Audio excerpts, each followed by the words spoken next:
The Guilty Gear series exists out of at least 8 mainline entries and multiple spin-offs, totaling over more than 15 installments.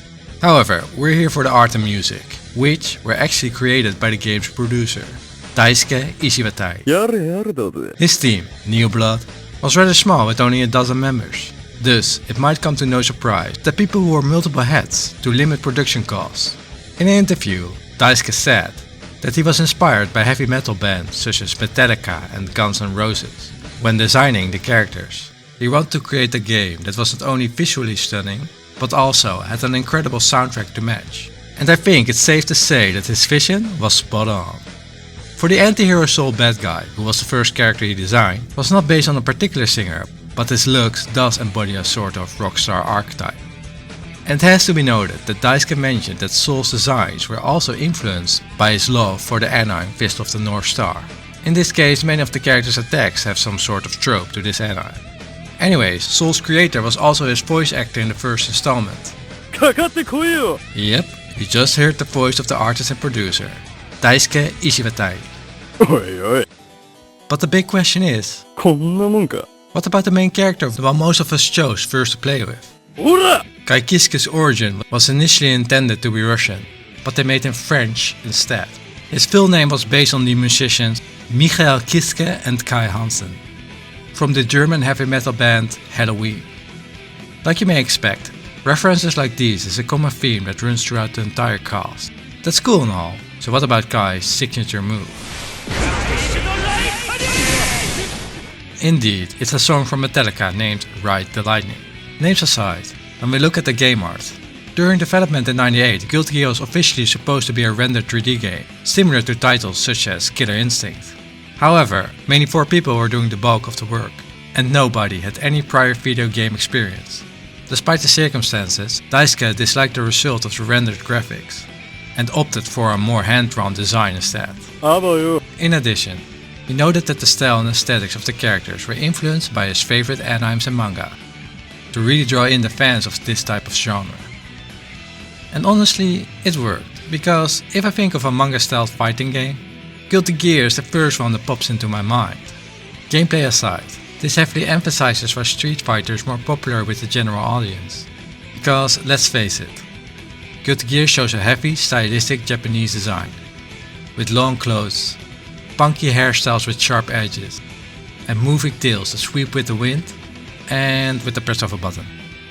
Whereas Street Fighter's art style is way more baseline and solid.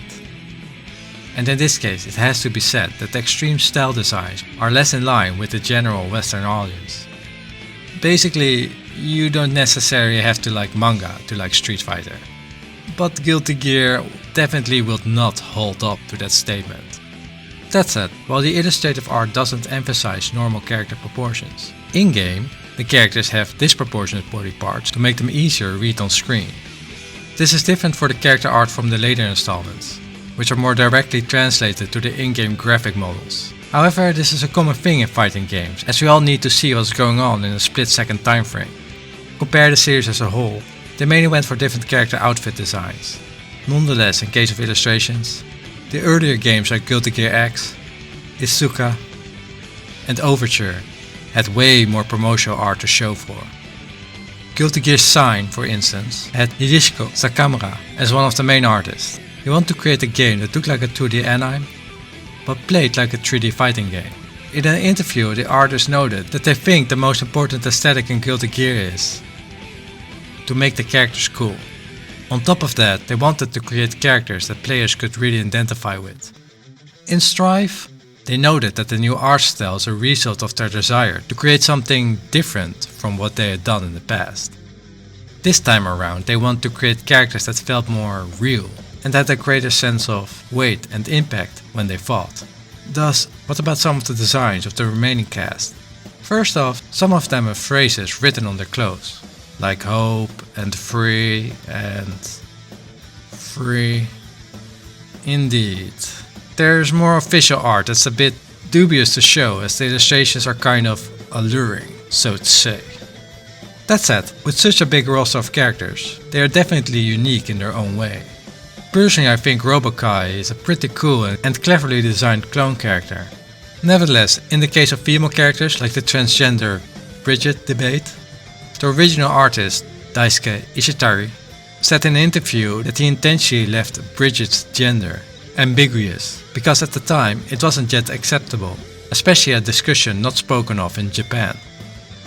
However, in a later installment and due to the big uproar among online discussion boards and society's shift in opinion, over the years he was put in a better position to make an official statement told through the game's story. Actually, he also noted that all his characters were a small part of his own sensibility, and his vision was to show that various personalities could become heroes and heroines in their own plot.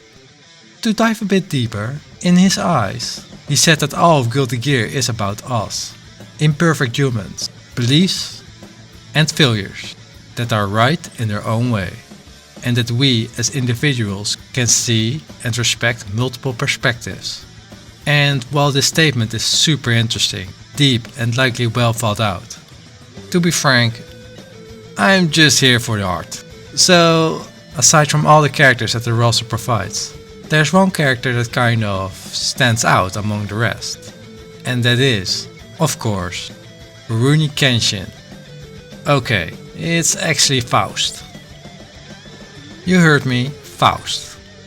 From all those weird fighting characters in games that are either comical, mysterious, and strange, there's only one freaking Faust, and he has all those traits.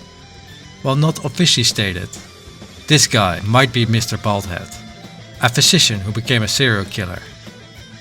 Lore aside, while we do know that Faust uses scalpels as a weapon, his design might be influenced by the movie The Elephant Man. Despite these allusions, I just know the biggest questions you were lingering on this entire time was obviously if he appeared in the Guilty Gear manga. And yes, he was pushing a wheelchair in that one panel. I'm fancy light novel author GP Vux, and apart from the awesome art, the couple of Guilty Gear games that I played on a below mediocre level didn't withhold me from finding this an excellent fighting game series that never ceases to amuse with its interesting, versatile characters.